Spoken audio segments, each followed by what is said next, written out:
Shalom. Selamat hari Natal karena masih di suasana Natal. Saya bersyukur sekali bapak-bapak dan ibu-ibu bahkan saudara-saudari, ada anak-anak teens di sini tanggal 29 tetap ke gereja, ada yang liburan gak apa-apa, waktunya menikmati bersama keluarga. Bapak ibu saudara yang terkasih, tanggal 22 kemarin di ibadah perayaan Natal kita, Pastor Asa Boas menyampaikan firman Tuhan tentang the light has come. Dan ada 2 poin, yang pertama yaitu apa? Percaya, lalu yang kedua? Iya katanya seru banget. Yang kedua adalah bertindak. Karena tidak cukup hanya percaya, maka kita juga harus bertindak. Dan salah satu dari tindakan yang kita lakukan sebagai orang yang percaya dalam Tuhan dan yang terhubung dengan Tuhan adalah bersyukur.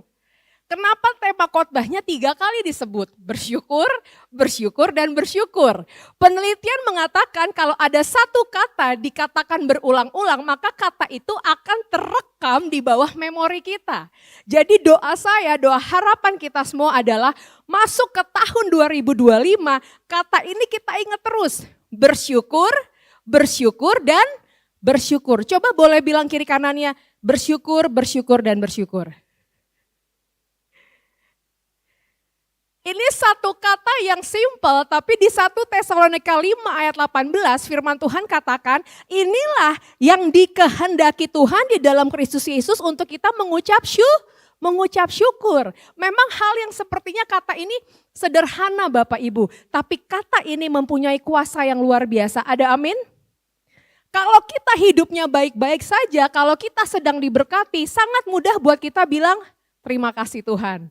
Yang setuju katakan amin. Amin.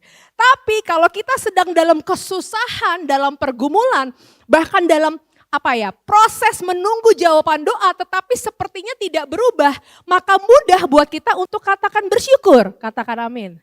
Oh puji Tuhan.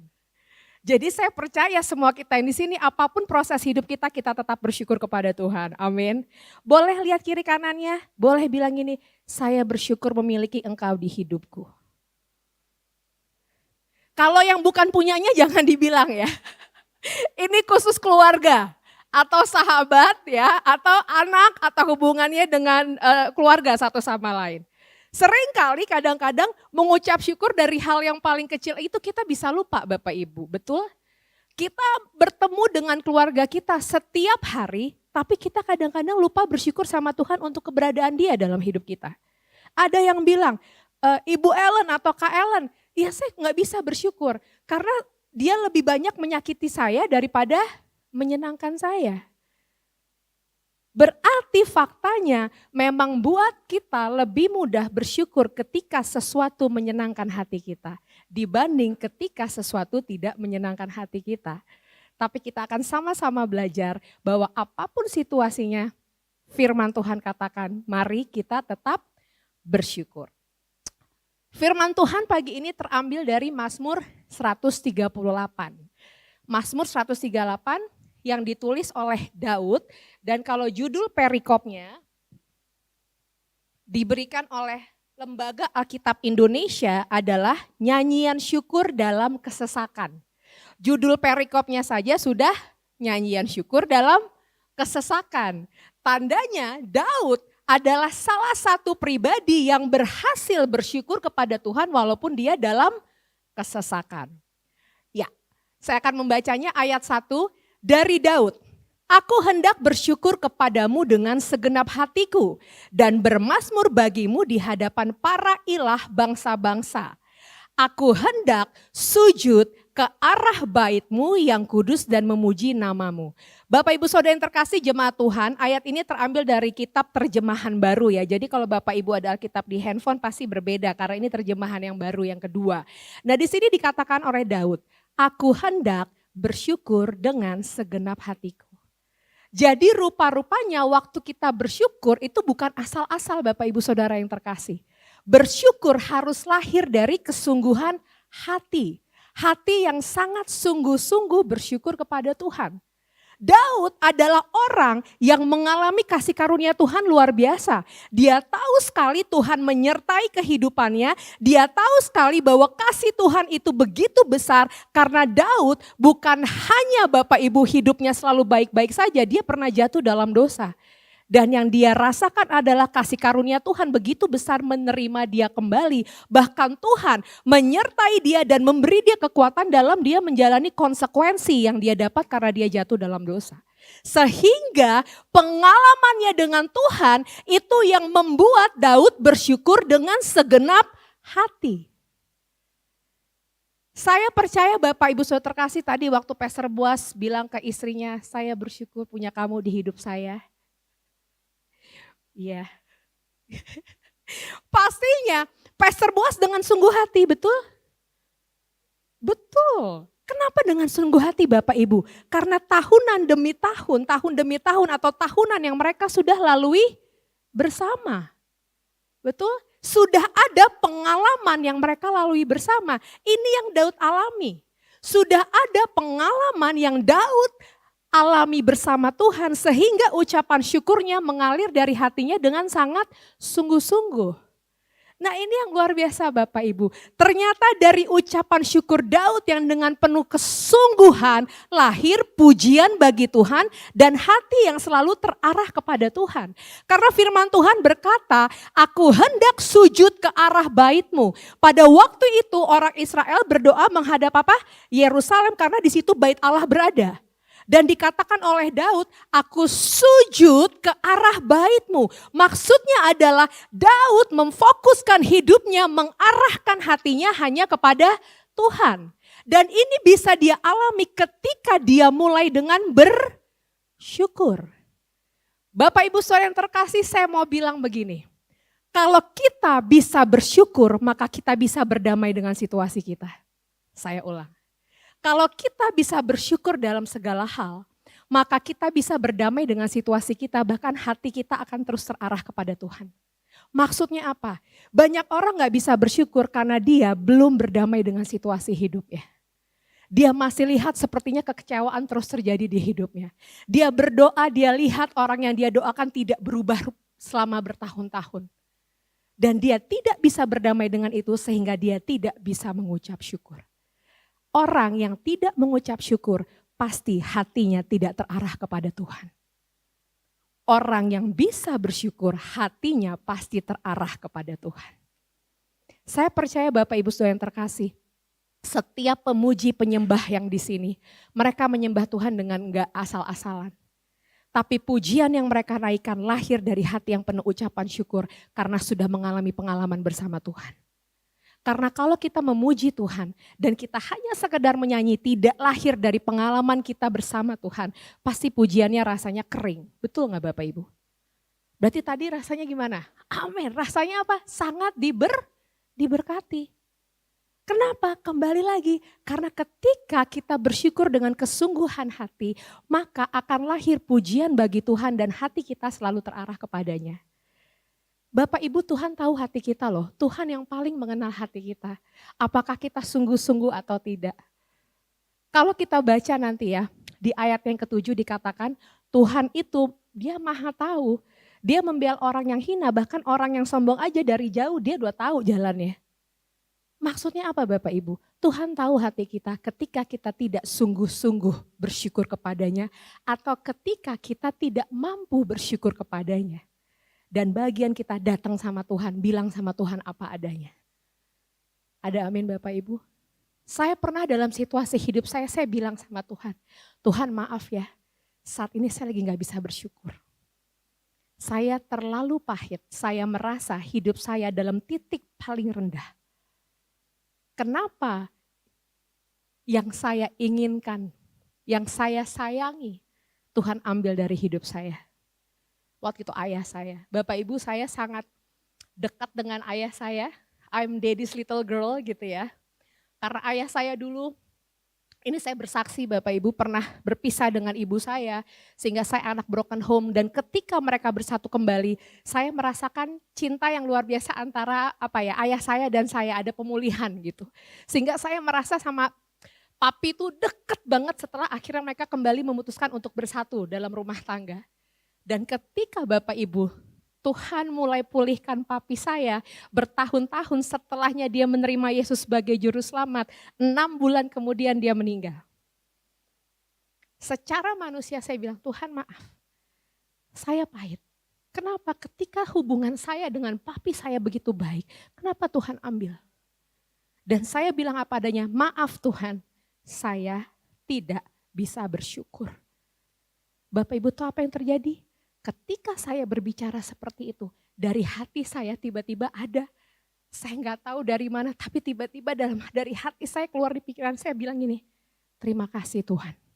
Padahal saya baru bilang, saya nggak bisa bersyukur. Daud dia bertindak apa adanya di hadapan Tuhan Bapak Ibu. Itu yang membuat dia bisa bersyukur. Kalaupun kita nggak bisa bersyukur, bilang sama Tuhan, Tuhan yang akan mengubah hati kita. Tapi ada keterbukaan dari diri kita untuk Tuhan mengubahkan kita. Itu yang Tuhan buat. Bapak Ibu tahu apa yang terjadi? Ketika dimakamkan, saya disuruh ngomong kan kalau orang sana dari timur biasanya suruh kasih penghormatan bunga ya. Terus disuruh ngomong satu-satu anaknya gitu ya. Wah, semua keluarga saya udah nangis-nangis. Yang keluar dari mulut saya cuma bilang gini, terima kasih Tuhan, karena Tuhan lebih sayang pada papi. Karena papi saya waktu itu sudah cancer dan di stadium yang paling tinggi. Dan puji Tuhan, Tuhan gak pengen dia lama-lama menderita, Tuhan sembuhkan dengan caranya yang terbaik. Saya percaya mujizat Tuhan berlaku buat kita, amin. Tapi ternyata papi saya secara pribadi dia minta sama Tuhan. Dan saya bilang, Tuhan terima kasih, Tuhan udah kasih yang terbaik, Tuhan lebih sayang pada papi saya. Bapak Ibu, untuk saya berbicara seperti itu gak mudah buat saya. Tapi ketika saya bisa mengatakan itu, saya tahu itu kekuatan dari Tuhan. Ada amin. Jadi kalau kita bersyukur dengan sungguh-sungguh, maka ada lahir pujian bagi Tuhan dan hati yang selalu terarah kepadanya. 3 hal dalam bersyukur yang Daud lakukan. Di ayat 2b sampai ayat yang ketiga. Oleh karena kasih-Mu dan kesetiaan-Mu, sebab Kau buat nama-Mu dan janji-Mu melebihi segala sesuatu. Pada hari aku berseru, Engkau menjawab aku dan menambahkan kekuatan di dalam jiwaku. Dikatakan oleh Daud di sini, Daud bersyukur apa? Karena kasih dan kesetiaan Tuhan. Daud berkata seperti ini kembali lagi, ini hal-hal yang sudah Tuhan perbuat dalam kehidupannya. Tuhan menunjukkan kasihnya kepada Daud dan Tuhan menunjukkan kesetiaannya. Bahkan dikatakan apa? Pada hari aku berseru, Daud katakan, Tuhan menjawab. Dan menambahkan apa? Kekuatan. Bapak Ibu ini menarik loh. Firman Tuhan gak bilang di sini dan Tuhan mengubahkan keadaan saya. Tapi apa yang Tuhan bilang? Menambahkan kekuatan. Kadang-kadang pada saat kita berseru kepada Tuhan, kita mengharapkan keadaan berubah. Setuju? Tetapi terkadang Tuhan izinkan keadaan tidak berubah, tetapi yang Dia berikan adalah menambahkan kekuatan. Wow, saya waktu baca ini gitu ya Bapak Ibu, ini saya terus terang ya.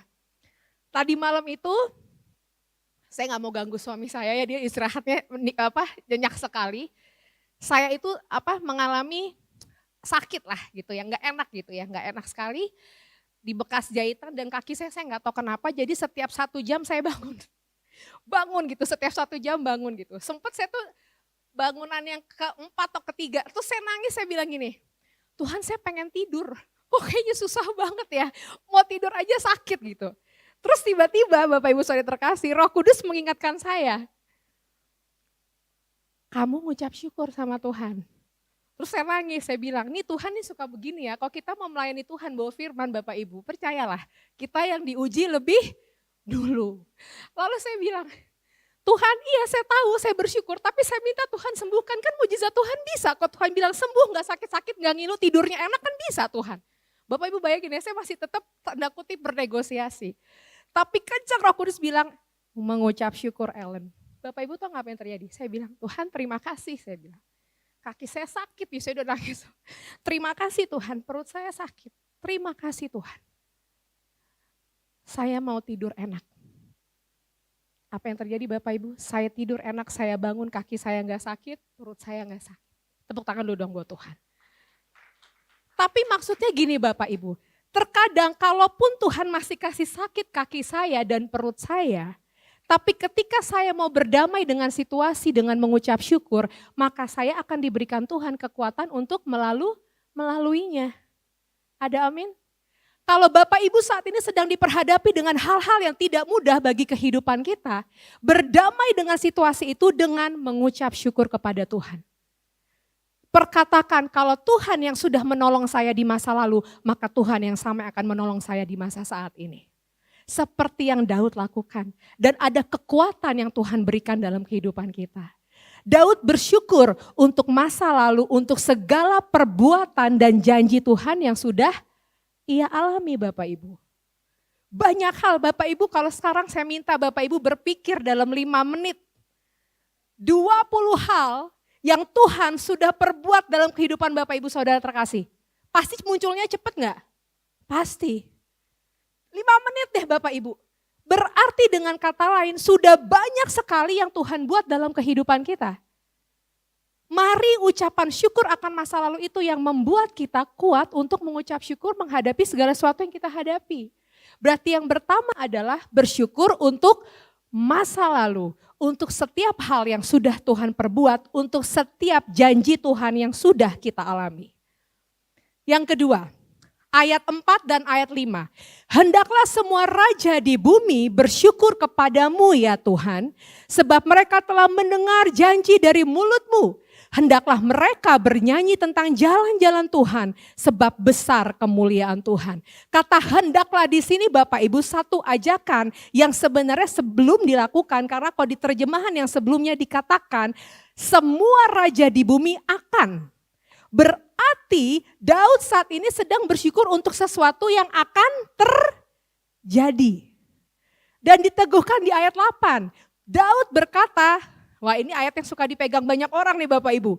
Tuhan akan menyelesaikan segala-galanya bagiku. Di terjemahan baru yang kedua ini menarik sekali. Kalau di terjemahan baru pertama dikatakan Tuhan akan menyelesaikannya bagiku. Tetapi di terjemahan baru kedua firman Tuhan berkata Tuhan akan menyelesaikan 1, 2, 3 apa? Sekali lagi 1, 2, 3 apa? Segala-galanya. Apakah itu pergumulan, apakah itu sakit penyakit, apakah itu orang yang dalam hidup kita yang kita doakan sepertinya tidak berubah. Tapi Tuhan berjanji akan menyelesaikan segala-galanya. Waktu Daud menulis ini dia masih hidup Bapak Ibu Saudara terkasih. Hidupnya belum berakhir. Tapi dia bisa bersyukur untuk segala-galanya artinya apa? Yang nantinya Tuhan akan buat juga dalam kehidupannya. Ada amin. Bukankah Yesus berkata, kalau engkau meminta sesuatu, bersyukurlah, berlakulah seperti engkau sudah menerimanya. Bisa enggak waktu kita punya pokok doa Bapak Ibu, kita udah bersyukur duluan, Tuhan terima kasih. Aku berdoa untuk orang tuaku, walaupun belum berubah tapi aku percaya dia akan berubah. Tuhan akan ubahkan dia. Tuhan terima kasih untuk kesembuhan yang Tuhan beri, walaupun keadaan kita sampai saat ini mungkin masih sakit. Tuhan terima kasih untuk kecukupan yang Tuhan beri. Padahal mungkin sampai hari ini uang kontrakan belum ada. Tapi dengan iman kita bisa katakan Tuhan terima kasih. Tandanya kita sudah menerima. Ada amin Bapak Ibu Saudara yang terkasih. Waktu kita juga berdoa bagi keluarga kita yang sepertinya susah sekali berubah. Tetap percaya dan katakan terima kasih. Tetap ucapkan kata-kata ini Bapak Ibu. Terima kasih Tuhan aku bersyukur. Untuk anakku, dia akan berubah, dia akan Tuhan pakai luar biasa. Dia akan mengalami Tuhan. Mungkin saat ini dia belum kenal Tuhan, tapi aku tetap bersyukur dan terima kasih. Pasti Tuhan akan bertemu dengan dia secara pribadi. Yang kedua, bersyukur untuk masa yang akan datang. Maksudnya apa? Bersyukur untuk setiap hal yang Tuhan akan lakukan dalam kehidupan kita Bapak Ibu Saudara. Ada amin. Tuhan terima kasih. Saya mau kesaksian Bapak Ibu ya. Saya pernah berdoa gini, Tuhan terima kasih saya mau kuliah di Semanggi, gak boleh sebut nama universitasnya. Saya mau masuk Fakultas Keguruan Bahasa Inggris. Padahal waktu saya bilang Tuhan terima kasih, Bapak Ibu Saudara yang terkasih, dananya tidak ada. Saya waktu itu kelas 2 SMA. Dananya nggak ada, saya bilang aja pede-pede aja. Tuhan terima kasih saya mau kuliah di Semanggi. Sudah kan ya? Ternyata kejadianlah apa waktu itu? Semanggi ya, Semanggi itu Krismon. Terus mami saya bilang gini, Ellen kamu tidak bisa kuliah. Uang papi mami waktu itu habis, kenapa? Karena kita sedang renovasi rumah. Terus saya bilang sama mami saya, enggak mami, saya kuliah. Saya udah bilang sama Tuhan Yesus, terima kasih Tuhan saya mau kuliah di Semanggi. Mami saya bilang, gap year, setahun dulu kamu tunda, nanti kamu kuliahnya tahun depan. Saya bilang sama mami saya, enggak mami. Saya bilang sama Tuhan, pokoknya Tuhan terima kasih. Saya tetap ngotot loh Bapak Ibu Saudara yang terkasih. Tahu nggak apa yang terjadi? Ini kesaksian ya. Kalau orang bilang, mana mungkin gitu ya. Di siang tengah hari bolong ada berkat sepertinya menyambar. Saya mau bilang kalau Tuhan yang izinin itu mungkin. Bapak Ibu tahu yang terjadi apa? Pada waktu itu kerusuhan, papi saya mobilnya hardtop, tahu ya hardtop zaman dulu yang Toyota yang kayak tentara. Dan papi saya menolong satu keluarga di daerah Sleepy, dia berhentiin mobil papi saya. Satu keluarga, bapak, ibu dan 2 anak masih kecil untuk ke airport. Tolong Pak, tolong, saya nggak tahu gimana tolong, akhirnya papi saya tolong. Sampai di airport Bapak Ibu Saudara terkasih, bapaknya balik, kasih ke satpam nggak tahu gimana, tiba-tiba satpam tuh kejar papi saya. Pak ada bapak itu titipin sama saya untuk kasih ke bapak. Papi saya tidak kenal orang ini siapa, tolong dicatat Bapak Ibu Saudara terkasih. Papi saya bilang, saya nggak mau terima, enggak bapaknya udah masuk, katanya ini untuk bapak. Papi saya pulang. Waktu itu pendaftaran universitas itu sudah terakhir, tahap terakhir. Papi saya pulang, tiba-tiba papi saya bilang gini, papi saya panggil saya Non. Non, ya Pak, berdoa. Bilang apa sama Tuhan Yesus, saya bilang, terima kasih, kenapa? Kamu kuliah, besok kamu bayar. Tepuk tangan buat Tuhan Bapak Ibu. Bapak Ibu tahu nggak, saya pengen merinding ya. Saya tes, saya berhasil nomor 3 dan biaya kuliahnya tuh dipotong. 50%. Bapak Ibu tahu nggak itu dalam dolar, dan waktu itu kan dolar harga tinggi naik. Begitu ditukar jumlahnya lebih 1.000 dari yang harus saya bayarkan ke pihak universitas itu. Bapak Ibu sampai sekarang saya kalau ingat itu saya cuma bilang, Tuhan tuh keren banget dalam hidup saya. Orang gak kenal kok Tuhan bisa kirim. Kenapa? Cuman supaya Tuhan izinin saya kuliah dan sehingga saya menjadi guru bahasa Inggris. Saya mau bilang Bapak Ibu waktu kita mengucap syukur kepada Tuhan, kalau kita dekat sama Tuhan, Tuhan kok yang arahkan hati kita untuk kita bersyukur untuk tentang yang di masa depan, Tuhan yang akan kasih hikmat buat kita. Saya yakin betul karena saya tahu itu sesuai dengan kehendak Tuhan. Bapak Ibu menangkap? Ketika kita berterima kasih untuk sesuatu yang belum terjadi dan itu sesuai dengan kehendak Tuhan, pasti Tuhan akan buka jalan. Yang berikutnya, Daud bersyukur untuk segala perbuatan yang Tuhan akan lakukan. Tuhan sudah lakukan dan saat ini yang akan Tuhan lakukan. Jadi mari bersyukur untuk masa yang akan datang yang Tuhan akan lakukan dalam hidup kita. Yang ketiga Bapak Ibu. Ayat 7 firman Tuhan berkata, walaupun aku berjalan dalam kesesakan, Engkau melindungi hidupku dari amarah musuhku, Engkau mengulurkan tanganmu dan tangan kananmu menyelamatkan aku. Ini ada kata apa Bapak Ibu? Walaupun. Walaupun Daud dalam kesesakan, walaupun dia dalam penderitaan, dia bisa bersyukur, dia menaikkan nyanyian syukur kepada Tuhan. Karena Daud tahu Tuhan akan selalu ada dalam kehidupannya, akan menolong Daud bahkan menyelamatkan Daud. Itu yang membuat dia bisa bersyukur dalam segala hal Bapak Ibu. Mungkin saat ini kita masih dalam proses menanti-nantikan jawaban Tuhan. Mungkin saat ini kita masih dalam kesesakan. Mungkin saat ini kita masih dalam pergumulan yang belum terselesaikan. Tapi mari tetap bersyukur kepada Tuhan. Ada amin. Maka kita bisa berdamai dengan situasi kita sehingga ada kekuatan yang Tuhan berikan bagi kita untuk kita menghadapinya. Yang ketiga, bersyukur dalam segala hal. termasuk masa kini, masa saat ini yang sedang Tuhan izinkan terjadi dalam hidup kita. Apakah kita bisa mensyukurinya? Terkadang hal-hal yang sulit diizinkan Bapak Ibu supaya kita mengalami kebesaran Tuhan. Amin. Kenapa kita mengalami sakit?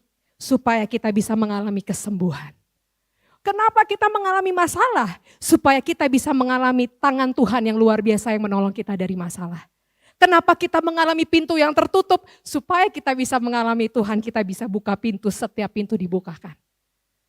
Tetapi Bapak Ibu, bagian kita bersyukur, bersyukur, dan bersyukur. Yang pertama, bersyukur untuk masa lalu, bersyukur untuk masa yang akan datang. Dan yang ketiga, bersyukur dalam segala hal. Di dalam handout Bapak Ibu Saudara, halaman yang kedua, bisa dibalik. Ini adalah ucapan syukur kita. Saya memberikan waktu, tim praise worship boleh maju ke depan. Saya memberikan waktu bagi Bapak Ibu 5 menit. Silakan Bapak Ibu menulis. Apa yang Bapak Ibu syukuri, yang paling prioritas di tahun 2024. Mungkin bukan hal-hal yang menyenangkan, tapi Bapak Ibu bisa tulis. Yang kedua, di tahun 2025 yang akan kita hadapi. Apa yang Bapak Ibu mau ucapkan syukur. Yang ketiga, segala hal yang terjadi saat ini mungkin belum terselesaikan, tapi kita mau belajar untuk mengucap syukur. Saya memberikan waktu 5 menit, mungkin gak ditulis gak apa-apa mau di rumah, tapi mari renungkan. Sehingga ketika kita menutup tahun 2024 dan kita membuka tahun 2025 bersama Tuhan, kita akan tetap jadi orang yang bisa bersyukur, bersyukur, dan bersyukur. Sambil